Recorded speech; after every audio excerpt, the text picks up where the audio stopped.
Israeli airstrikes hit Gaza overnight. They continue today, and dozens more rockets were launched by Palestinian militants into Israel. More than 20 people in Gaza, including some children, have been killed in airstrikes since hostilities escalated yesterday. 2 Israeli women also died. CNN had a crew on the ground in Israel. They were getting ready for a live report. Everybody set up when warning sirens went off, and they had seconds to get to shelter. Guys, we have sirens. Let's go, let's go, let's go.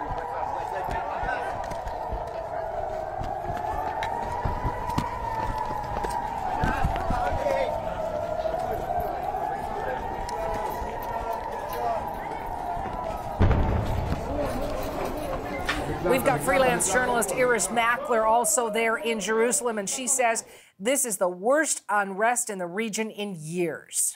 Since the Hamas made their threat and said if Israel didn't remove all its troops from the Al-Aqsa Mosque compound in Jerusalem, it would start firing rockets, and that has been the case. It's been a full-on escalation in that time. What we have seen is more than, let's just talk about Israel on this side of the border. First of all, more than 30 people injured, hundreds of rockets incoming, Hamas boasting, in fact, that it sent a barrage of 140 rockets within 2 minutes up the coast to Ashkelon. 2 women died in Ashkelon, which is the nearest town to the Gaza Strip on the Israeli coast.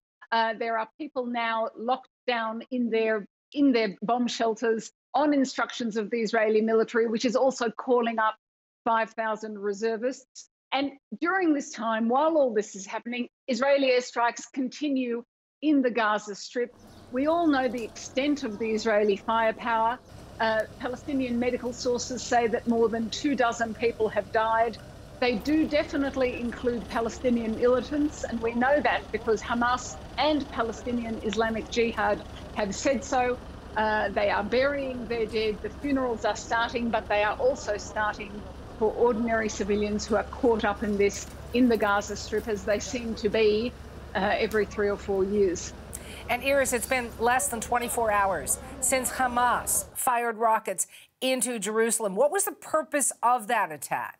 They would say it was ideological and that they were defending Jerusalem, but it's also political. They are defending Jerusalem in their terms because they want to have a political stake. They are saying to Palestinians, we are not just the Gaza Strip. We don't just control the Gaza Strip.